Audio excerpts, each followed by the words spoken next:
औज़ुबिल्लाहिमिनश्शैतानिर्रजीम बिस्मिल्लाहिर्रहमानिर्रहीम। मुअज़्ज़ज़ नाज़रीन अस्सलामु अलैकुम वरहमतुल्लाहि वबरकातुहू। उम्मीद है आप सब खैरियत से होंगे। अल्लाह तबारक व तआला आपकी ज़िंदगियों में रहमतों और बरकतों का नुज़ुल फ़रमाए।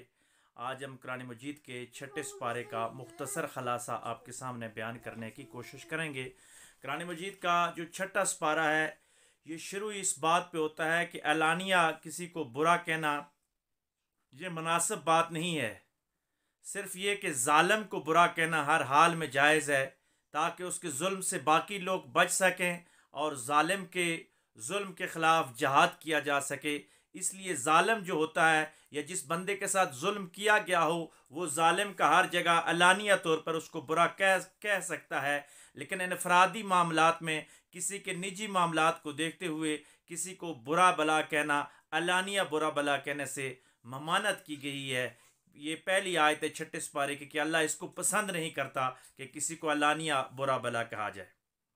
आगे अल्लाह फरमाता है कि तुम जो नेकी है उसको ज़ाहिर करो या छुपाओ, अल्लाह को ज़रूर मालूम हो जाएगा और अल्लाह बड़ा गफूर और रहीम है। वो हर चीज़ का फ़ैसला बेहतर अंदाज के साथ करने वाला है। आगे इसके साथ ही फिर अल्लाह फरमाता है कि कुछ नबियों पर ईमान लाना और कुछ पर ना ईमान लाना ये मुसलमान की निशानी नहीं है। जिस तरह यहूद और ईसाई कुछ अम्बिया पे तो ईमान लाते थे, कुछ पे नहीं, और ख़ास करके हमारे नबी करीम सल्लल्लाहु अलैहि वसल्लम पर ईमान नहीं लाते थे, तो अल्लाह ने फरमाया कि ये मुसलमानी नहीं है। मुसलमान वही है जो साबका अम्बिया पे भी ईमान लाए और नबी आखिर ज़मान ख़ातमुन नबिय्यीन सल्लल्लाहु अलैहि वसल्लम पे भी ईमान लाए। और आगे अल्लाह फरमाता है जो लोग कुछ अम्बिया पे ईमान लाते हैं और कुछ पे नहीं लाते, हकीकत में यही लोग काफिर हैं और इनके लिए दर्दनाक अजाब मैंने तैयार कर रखा है।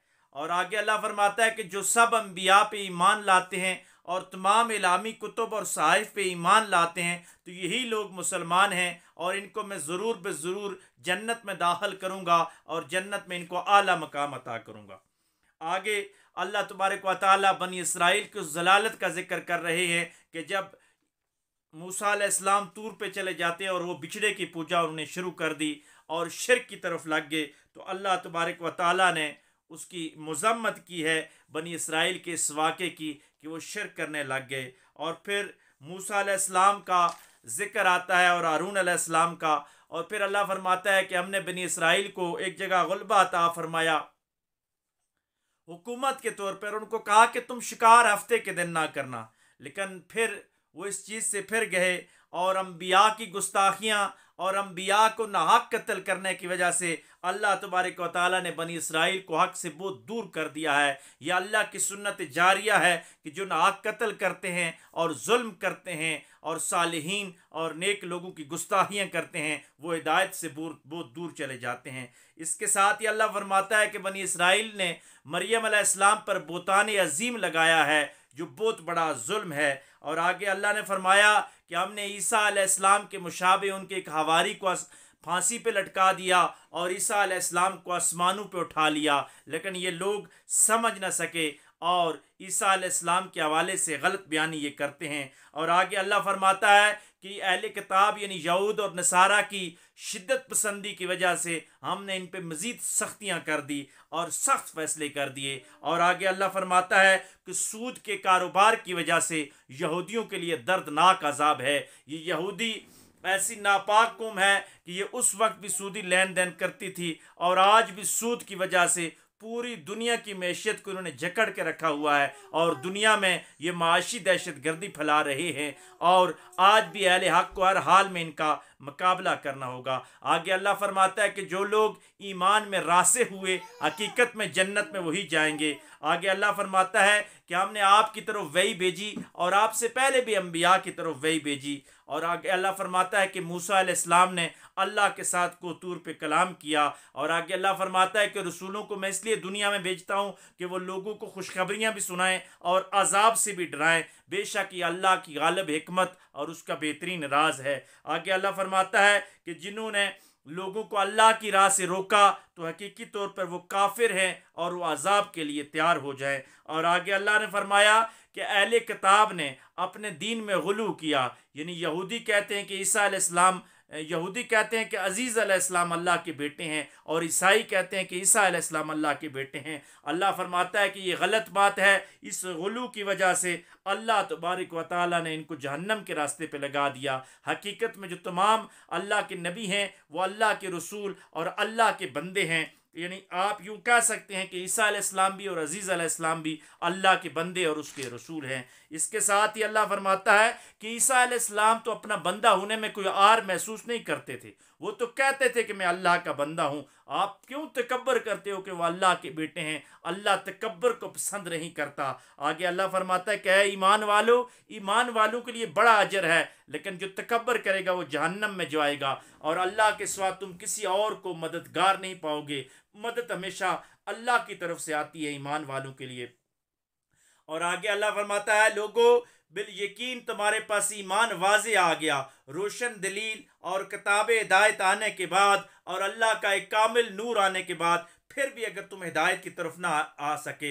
यहाँ आका अलैहिस्सलाम की बात हो रही है और कुरान मजीद की बात हो रही है कि इनके आने के बावजूद भी अगर तुम हक के रास्ते पे ना आ सके, तुमने हिदायत ना पाई, तो तुम बड़े ही बदकिस्मत हो और तुम जहन्नम के रास्ते पे चलने वाले हो। आगे अल्लाह फरमाता है कि जो लोग ईमान लाए और साबित कदम रहे तो मैं ज़रूर उनको जन्नत में दाखिल करूँगा। आगे फिर ये क्योंकि सूरत निसा है तो इसमें फिर आगे औरतों के और वरासत के हवाले से आखिरी आयत कि कलाला के हवाले से, कलाला बेसिकली उस वरासत को कहा जाता है कि जो बंदा फोत हो जाए और इसकी ना कोई औलाद हो ना रिश्तेदार हों तो उसकी किस तरीके के साथ तकसीम की जाएगी। तो ये मीरास का एक सिस्टम बताया गया है कि किस अंदाज के साथ कलाला की मीरास तकसीम की जाएगी। इंशाअल्लाह मौका मिला तो इसके ऊपर एक पूरा प्रोग्राम करेंगे। आप कुरान को समझकर मीरास के उसूलों को अपनाइए, क्योंकि कुरान के बगैर कोई और रास्ता हिदायत का रास्ता नहीं है। यहाँ पे सूरतुल निसा का इख्तिताम होता है, इसके साथ ही सूरतुल माइदा शुरू हो जाती है।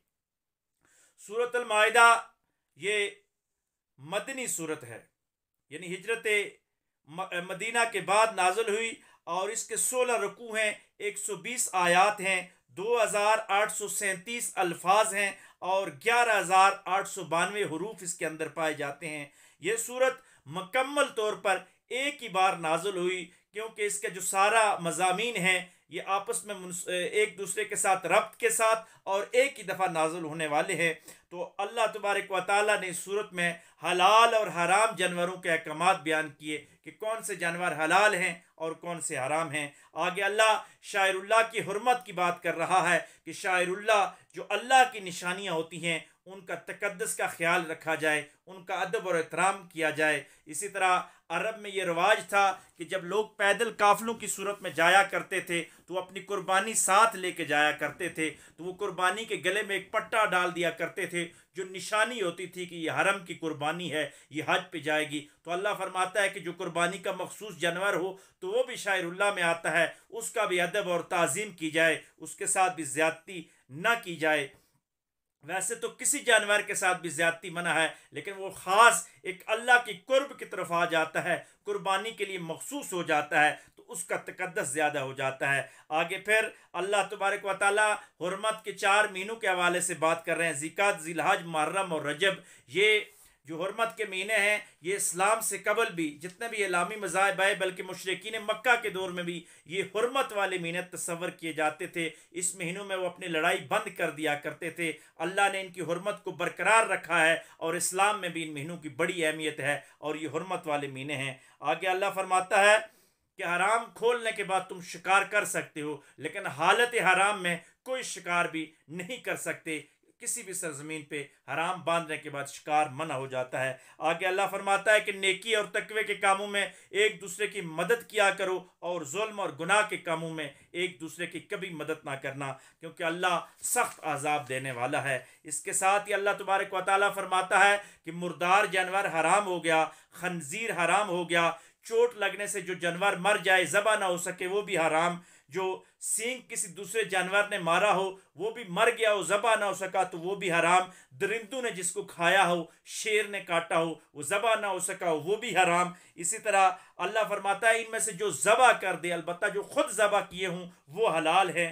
अब आप देखें कि इसमें एक ख़ास बात है कि अल्लाह का नाम लेके आप जिसको ज़बह करते हो, यानी वैसे मर जाए तो वो हराम है, लेकिन जिसमें बिस्मिल्लाह या अल्लाह अकबर या अल्लाह अकबर ला इलाहा इल्लल्लाह अल्लाह अकबर पढ़कर छुरी चलाई जाए तो हलाल हो जाता है। तो अल्लाह के ज़िक्र की और अल्लाह के नाम की कितनी बरकत हैं कि सूफिया फरमाते हैं कि उसके नाम के साथ चीज़ें हलाल हो जाया करती हैं। आगे अल्लाह फरमाता है कि गैर अल्लाह के नाम पे ज़बह करने की ममानत है। कुर्बानी सिर्फ अल्लाह के नाम पे, किसी बुत की, किसी दरबार की, किसी और चीज़ को खुश करने के लिए अगर आप जानवर ज़बह करते हो तो यह हराम है, कत्तन हराम है। कुरान कहता है कि हराम है। हाँ, आप इस साल स्वाब के तौर पे ज़बह कर सकते हो कि ये सदका अल्लाह के लिए मैं कर रहा हूँ, लेकिन इसका जो स्वाब है ये फ़लाँ बुज़ुर्ग को या मेरे वालिद को या मेरे रिश्तेदार को मिल जाए तो ये जायज़ है। लेकिन ज़बह सिर्फ अल्लाह के नाम पे, गैर अल्लाह पे जो ज़बह होता है वो हराम होता है। आगे अल्लाह फरमाता है कि जुआ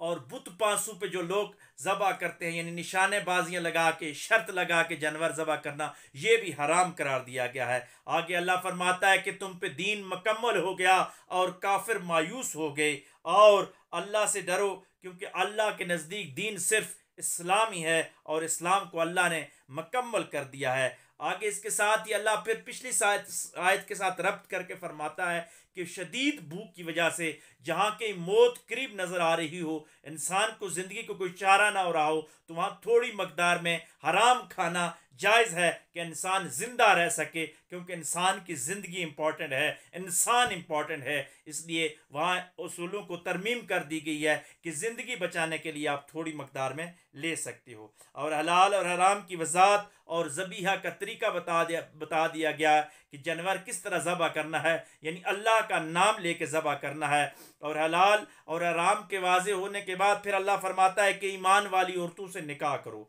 और खुफिया दोस्तियाँ ना लगाओ औरतों के साथ, और अहले किताब से निकाह की सूरत में अपने ईमान की ज़्यादा हिफाजत करो। अहले किताब औरतों से तुम निकाह तो कर सकते हो, लेकिन अपने ईमान की हिफाजत करना कि उनके साथ मोहब्बत में, जिस्मानी कुर्बत में, रिलैक्स होने की सूरत में कहीं ऐसा ना हो कि आप उनके साथ इस हद तक चले जाओ कि अपने दीन से दूर हो जाओ। इसलिए वहाँ अपने ईमान की हिफाजत ज़्यादा करनी पड़ती है।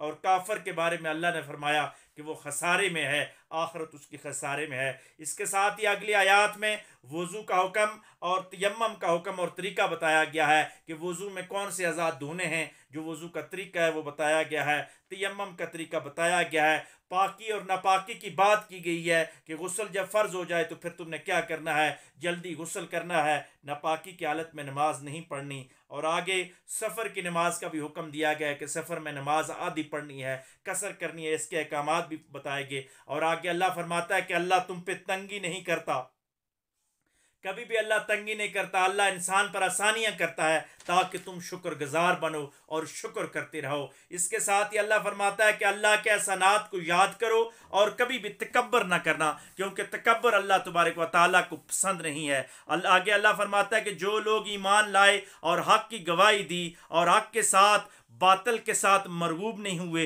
तो ऐसे लोगों के लिए जन्नत की खुशखबरियाँ हैं। आगे अल्लाह फरमाता है कि जिन्होंने हमारी आयतों को झुटलाया वो जहन्नम का ईंधन बनेंगे, वो जहन्नम में जाएंगे। आगे फिर अल्लाह फरमाता है कि अल्लाह का एहसान याद करो और हमेशा अल्लाह पर ही तवक्कल रखो, किसी और पर कभी तवक्कल न रखो। और आगे अल्लाह फरमाता है कि बनी इसराइल पर नगरान मुकर्रर हुए, 12 नगरान मुकर्रर हुए और इनसे ऐद लिया गया कि नमाज और ज़कात की हिफाजत करनी है और अल्लाह को कर्ज़ हसना देना है और अम्बिया की पैरवी करनी है। अगर ये काम तुम करोगे तो तुम जन्नत में चले जाओगे। और वादे से फिरना, इलामी किताबों में तहरीफ़ात करना और अम्बिया का ना हक़ कत्ल करना, इसकी वजह से बनी इसराइल शदीद अजाब में मुब्तला हो गए और ये जहन्नम के रास्ते पे चल पड़े। और नसारा भी हक़ को भूल गए, यानी ईसाई भी हक़ को भूल गए और वो भी जहन्नम के राही हो गए, जहन्नम के सफ़र पे चल पड़े। और आखिरी नबी सल्लल्लाहु अलैहि वसल्लम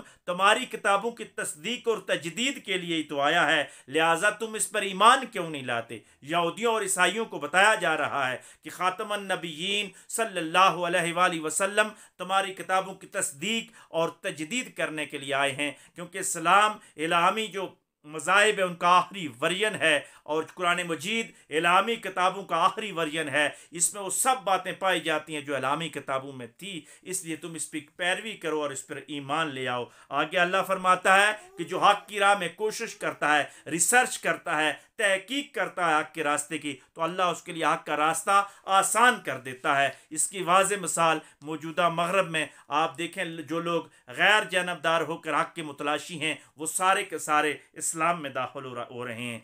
आगे अल्लाह फरमाता है कि ईसाइयों, तुम ये दावा करते हो कि ईसा भी खुदा है, माज़अल्लाह, या खुदा का बेटा है। अगर वो खुदा का बेटा होता तो अपनी माँ को मौत से बचा लेता, फिर तो मरियम अलैहिस्सलाम को कभी मौत ना आती। लेकिन आपने देखा कि मरियम अलैहिस्सलाम पे भी मौत आ गई, इसलिए ईसा अल्लाह का बेटा नहीं है, ईसा अल्लाह का बंदा और अल्लाह का रसूल है। ऐ लोगों, तुम्हारे पास रसूलुल्लाह सल्लल्लाहु अलैहि वसल्लम ईसा अलैहिस्सलाम के 600 साल बाद आए, यानी ज़माना फ़तरत जो गुजरा है, जो जिसमें आपके पास अंबिया और अहादीन नहीं आए, हिदायत देने वाला कोई नहीं आया, तो आप पे हुज्जत कायम हो गई है। अब अल्लाह का शुक्र अदा करो और हुज़ूर अलैहिस्सलाम की पैरवी करो और इन पे ईमान ले आओ। आगे मूसा अलैहिस्सलाम की कौम का जिक्र कि जब इस कौम को मुल्क शाम में दाखिल किया गया तो अल्लाह ने उनको वहाँ फरमाया कि आपने लड़ना है, लेकिन इन्होंने कहा कि हम जब्बारीन से डर गए हैं और मूसा अलैहिस्सलाम को कहते हैं कि तू लड़ या तेरा खुदा जाके लड़े, हम नहीं लड़ते। मूसा अलैहिस्सलाम इनकी इन हरकतों से मायूस हो गए और अल्लाह की इनके बारे में मायूस हो गए कि ये हिदायत की तरफ नहीं आते। तो अल्लाह से फरमाया कि मैं अपने और अपने भाई हारून अलैहिस्सलाम के नफ्स की ज़िम्मेदारी उठाता हूँ, बाकियों से मैं लाताल्लकी का इजहार करता हूँ। तो आगे अल्लाह ने फरमाया कि इस कौम पर फिर अजाब आ गया और अल्लाह फरमाता है कि मूसा, तुम इस कौम के अजाब पर अफसोस न करो, क्योंकि ये नाफरमान लोग थे।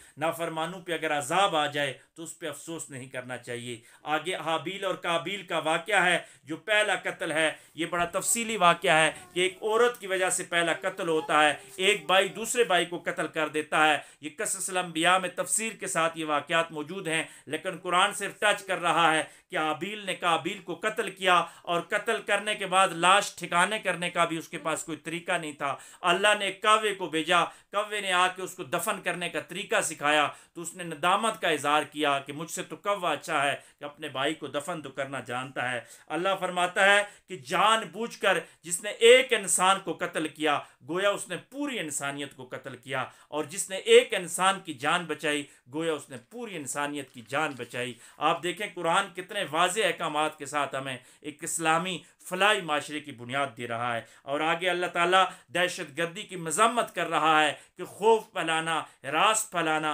और माशरे में जुल्म करना ये सख्त अजाब है, और आखिरत में ऐसे लोगों के लिए सख्त अजाब है। हाँ, जो लोग तौबा कर लें, अल्लाह तौबा करने वालों को माफ़ फरमाता है।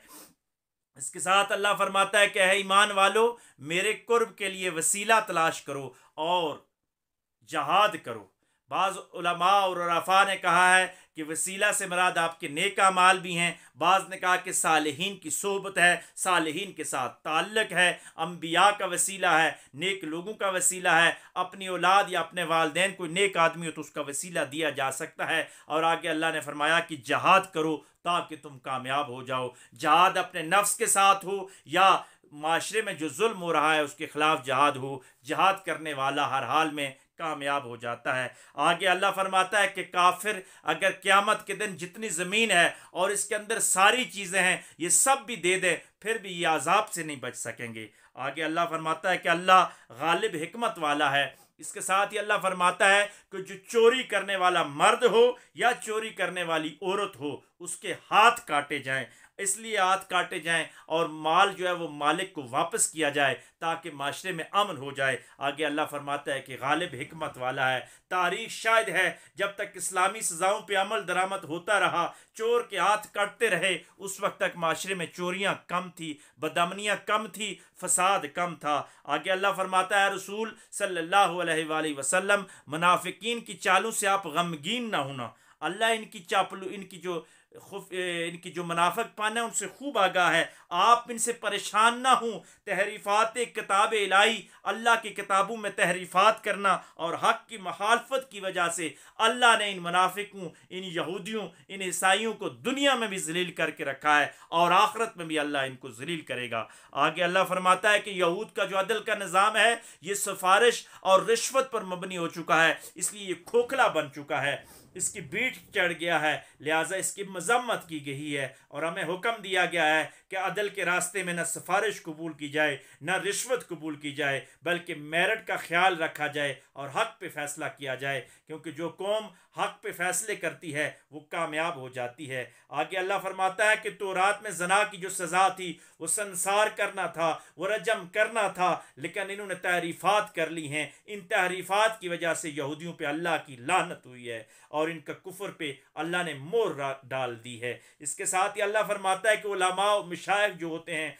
जो कौम के सालिहीन लोग होते हैं, कौम के जो आलिम होते हैं, इनका काम होता है ये शरीयत के नगहबान होते हैं, यानी शरीयत में कोई चीज़ कम या ज़्यादा ना हो, इनका काम होता है कि अवाम को किताब इलाही की तालीम देना। तो आप अल्लाह फरमाता है कि यहूदियों के उलमा ने चंद टिकों पे अपनी आयात भेज दी और किताबों में तहरीफ़ात कर दी। आगे कसास की तफसील आ गई है कि अगर कोई हाथ काटता है, किसी का हाथ काटता है तो बदले में उसका हाथ काटा जाए, किसी की आंख कोई ज़ाया करता है तो उसकी आंख, किसी का दांत कोई गिराता है तो उसका दांत तोड़ा जाए, किसी के कान तो उसके कान, किसी की जान जा रही है तो बदले में उसकी जान जाए। यानी कसास में अल्लाह फरमाता है कि ज़िंदगी है, अगर आप कसास की सज़ाएँ लागू कर दें तो आप देखें माशरे में अमन आ जाएगा, खुशहाली आ जाएगी, जराइम बहुत कम हो जाएंगे, लोग डरना शुरू हो जाएंगे और अल्लाह के अहकामात बड़े वाज़ेह हैं। आगे अल्लाह फरमाता है कि इख्तिलाफ इंसानियत भी एक आजमाइश है ताकि हक़ वालों का रास्ता मालूम हो सके। आप अल्लाह चाहता तो सबको एक रास्ते पे लगा देता,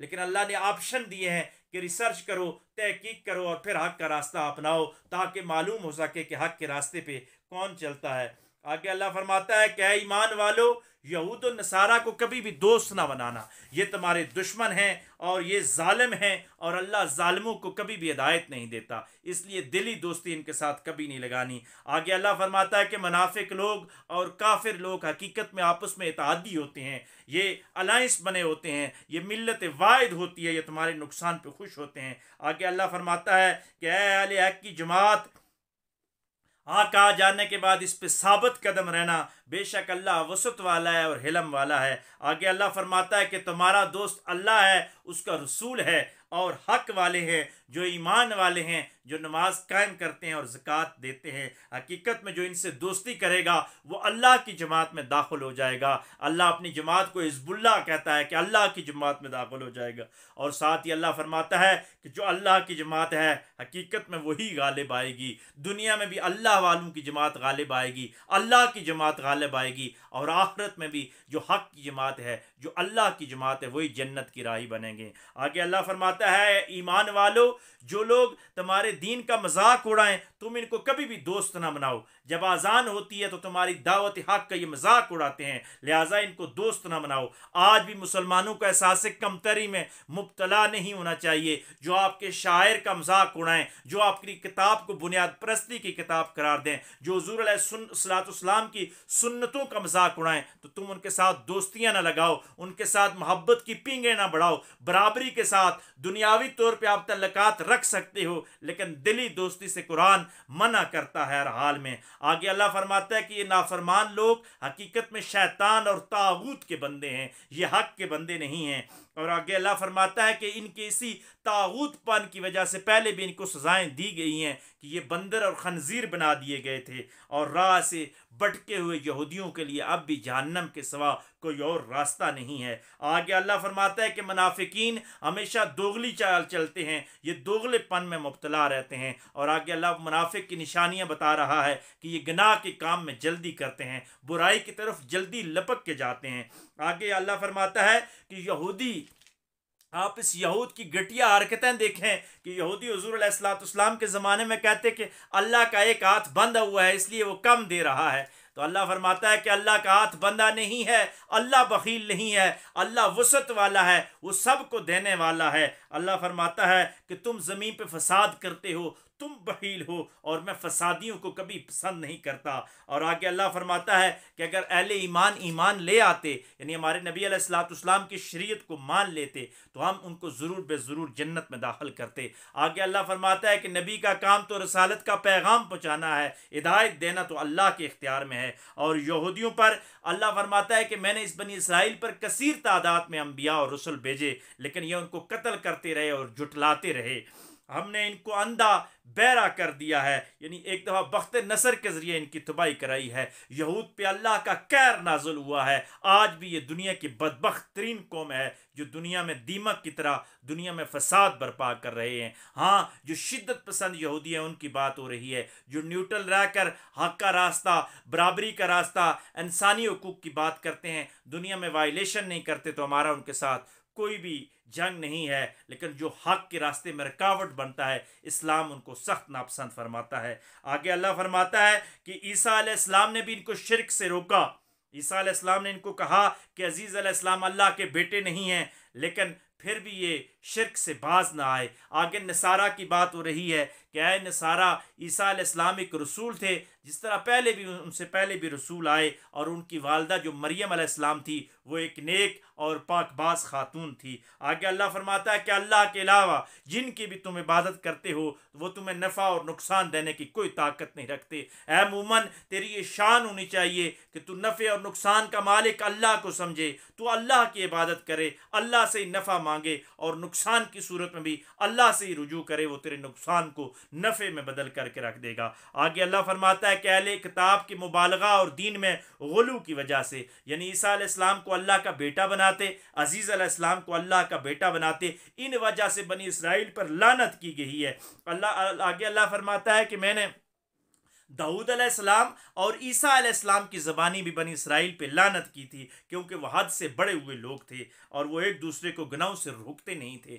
मालूम ये होता है कि जो कौम हद से बढ़ जाती है, एक दूसरे को गुनाहों से रोकती नहीं है, तो उस पर फिर लानत कर दी जाती है, वो रहमत से महरूम हो जाती है। आगे अल्लाह फिर फरमाता है कि मुनाफिकों और काफरों की आपस में दोस्तियाँ होती हैं, ये खुफिया दोस्तियाँ रखते हैं, लिहाजा तुम इनको दोस्त न बनाओ। आगे अल्लाह फरमाता है, इस जो 7वां पारा, इसकी 6ठे पारे की जो आखिरी आयत है, ये बड़ी ख़ास बात है कि अल्लाह फरमाता है कि हक़ की जो हमायत है इसमें आप यहूदियों के मुकाबले में ईसाइयों को ज़्यादा पाओगे, यानी नसरानी हक़ की तरफ ज़्यादा होंगे, क्योंकि जो ईसाई हैं इनके उलमा और मशाइख जो मुतकब्बर नहीं होते। तो मालूम ये होता है कि जिस कौम में जिस नज़रिए के उलमा और जो उनके लीडर्स होते हैं, अगर वो मुतकब्बर हो जाते हैं तो वो हक़ से बहुत दूर चले जाते हैं। लेकिन अगर वो आजिज़ी के रास्ते पे हों, एज्स के रास्ते पे चलना शुरू कर दें, तो फिर वो हक़ के करीब होते हैं और अल्लाह तबारक व तआला उनको हक़ का रास्ता ज़रूर अता फरमाता है। ये जो सुपारा था, 6ठा सुपारा, इसमें सूरतुन निसा और सूरतुल माइदा की जो आयात पढ़ी गई, इसमें ज़्यादातर अहले किताब की रेशा दवानियों का जिक्र है, ख़ास करके यहूद की जो रेशा दवानियाँ हैं और मुनाफिकीन की जो चालें हैं उनका जिक्र किया जा रहा है। लेकिन साथ ही साथ अल्लाह तबारक व तआला मोमिनों को खुशखबरियाँ और बिशारतें दे रहा है कि हक़ के रास्ते में जो साबित कदम रहते हैं, जो ईमान और इखलास के रास्ते पे चलते रहते हैं, अल्लाह फरमाता है कि मैं ज़रूर उनको जन्नत अता करूँगा। आज का ये प्रोग्राम हमारा यहाँ पे ख़त्म हो रहा है। दौरान प्रोग्राम अगर हमसे कोई गलती कोताही हुई, ज़बान से कोई ऐसा अल्फाज निकल गया जो हक़ वाला नहीं था, तो अल्लाह तबारक व तआला में माफ़ फरमाए और हर बुरे काम से बचने की तौफीक अता फरमाए। खैर का ये पैगाम है, इसको आगे पहुँचाइए, जितना भी हो सके दोस्तों के साथ शेयर कीजिए। और इस प्रोग्राम के हवाले से अगर किसी का कोई सवाल हो तो वो कमेंट्स में हमारे ज़ाती नंबर्स पे, हमारी मेल पे जाके रब्ता कर सकता है। इंशाअल्लाह उसके सवालों का जवाब दिया जाएगा। व आखिर दावाना अनिल हम्दुलिल्लाहि रब्बिल आलमीन।